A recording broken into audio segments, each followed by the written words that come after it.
Hello. Welcome to Good Work Now. I'm Dr. Brian Moffat, your host. Good Work Now is the only show for creating and finding good work. And today's topic is going to be how to become a great supervisor or manager. In 1999, the Gallup organization did a landmark study, and what they found out was that the relationship with a supervisor and manager and his or her employees was the key to employee satisfaction and retention. Or in other words, employees leave their supervisor or manager, not the organization. Take a moment to think back to your worst or best job and think about the relationship that you had at that time with your supervisor or manager. I am very pleased today to welcome to our show Daphne Van Gauthier. Daphne is a consultant and author of the book New Kid on the Block, an easy reference guide for supervisors and managers. And Daphne, thank you very much for being on the show today. Thank you for having me, Brian. I love the title of the book. It seems to get right to the point. Yeah. New Kid on the Block. And today, Daphne and I will focus on 4 areas. The first one, we'll talk about the role of the supervisor, the importance of employee involvement, coaching, and then we'll wrap up with discipline. And Daphne, let's begin by talking about the role of a great supervisor and manager. And a question that I hear a lot is, what is the difference between a supervisor and a manager? Generally speaking, a supervisor is a person who is has the hourly wages, and they are on the organizational chart lower than a manager. Okay. A manager is a salaried employee. However, each level of supervision of management is different. Okay. And in the book, I describe about the 3 different levels of management, that the roles are the executive level, the middle level management, and then also your first line, or sometimes known as your front line supervisors or managers. Okay. The executive level management sometimes is known as your CFO, your Chief Financial Officer, your CEO, your Chief Executive Officer, or your COO, your Chief Operations Officer. That's what those letters mean. Yes, that's what they mean. And actually, those are just some titles that could be used depending on your organization. Okay. It could be something named differently. However, their roles and functions are the same. And their role is to look at the organization as a whole and come up with a strategic plan that will sustain the company by putting together long-term goals and short-term goals. You also find in your strategic plan, you will have your vision statement and your mission statement. The vision is actually the forecast of the company of how they plan to see themselves down the future. The mission statement is your purpose, why your company exists, why do we do what we do. So with that, once this executive team comes together and puts together their strategic plan, they then have the duty to carry it out and communicate it to the next level down, which is your middle level management. These titles, you can see them as sometimes called your division managers. They are usually the ones who are running some type of unit within your company or division. And they take the information that the executive team has put together from the strategic plan, and they shorten it in a smaller time frame to accomplish those goals. More immediate goals. Yes. So you have it exactly that, because you have it to where the strategic plan is usually 7 to 10 years. Right. I've seen it now shortened to 5 to 7 years.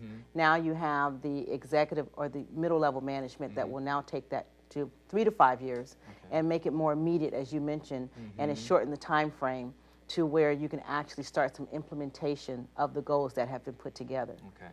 And the middle level managers are also known as your tactical managers, because they make it, you've heard that before? Because you put it into a tactical plan for the organization.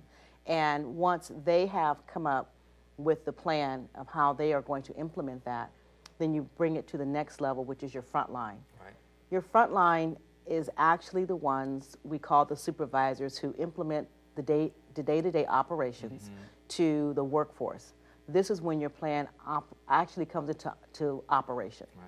Because we're taking the bigger plan, and as we shorten it down to the operational level, then we carry out to the workforce, this is what the company's trying to achieve. So throughout the organization, these levels are translating the high vision into reality at the frontline level. Exactly, exactly. What do you see as some of the, based on your book, what are some of the practices that effective supervisors and managers display? One of the things that I see that does not happen most often, that I talk about in the book, is giving expectations to your staff. So key and so important to understand where you, as the supervisor, the manager, the leader, is coming from as far as how you would like to see your function, your team, your operation ran. And the best way to communicate that is to sit down with your staff and explain your expectations of how you like to operate as a manager, as a supervisor. Part of that, when you give your expectations, you want to make sure that they're reasonable, that you're giving expectations to where they're not so far reached that your own employees can't achieve You don't want to them. frustrate them, set them up. You don't want to set them up for failure. Exactly. Then you have where they're attainable, you know, to where that whatever expectations you put into place that your employees can achieve these goals. And then also that they're specific. You want to be very specific in your instruction of what you're asking for. And more than anything else, that they're simple. They don't need to be anything to where if your employee has to go to a dictionary to figure out what you're trying to say, they're not simple. And I've heard that from employees who've been frustrated and they leave a supervisor or a manager, not the organization. Correct. And what I hear a lot is that the manager wasn't clear with the expectations, or very vague. They were very vague or in the sky, and it wasn't clear to them. Let's talk about transitioning from a peer to a supervisor. So let's say that you and I work together, and then suddenly you get the promotion. What's some tools or tips that a person can use to transition successfully from that situation? The first thing is identify who you are now, because your role has now changed. And that's very important to understand your role and your journey. You're getting ready to partake into your new role as a supervisor, being a new kid on the block, per se. The other part of that is when you're transitioning from a peer to a supervisor, you realize your role has changed. And then you also run into, remember, if you and I are peers, we may even once, or are friends, and we may once now know that my role is going to change. Very importantly, this is where the expectations come in. Oh, yeah. Go back to your expectations. Talk about, from a peer to a supervisory role, what those now peers, or now that you're direct reports, what they can expect from you. Lay out your own expectations to them, what you're going to support and do for them. Right. And also then talk about with them your expectations, because the role has changed, and have that discussion about your role being changing and how you would like their support. Right. And how they can support you. So it's like clarifying expectations both ways. Yes. What do they expect from you as now their supervisor, and what do you expect from them as now their direct reports? Yes, and I just want to add a caveat to that as well. I also tell managers who are now in their new role, and you have a report to your boss as well. I would sit down and write out your boss's expectations. Okay. Write out what you expect from your boss that's coming up, that you are going to now report to. And once you look at them, ask yourself, can you now meet those goals of those expectations, and they are now your expectations? Oh, good advice, good advice.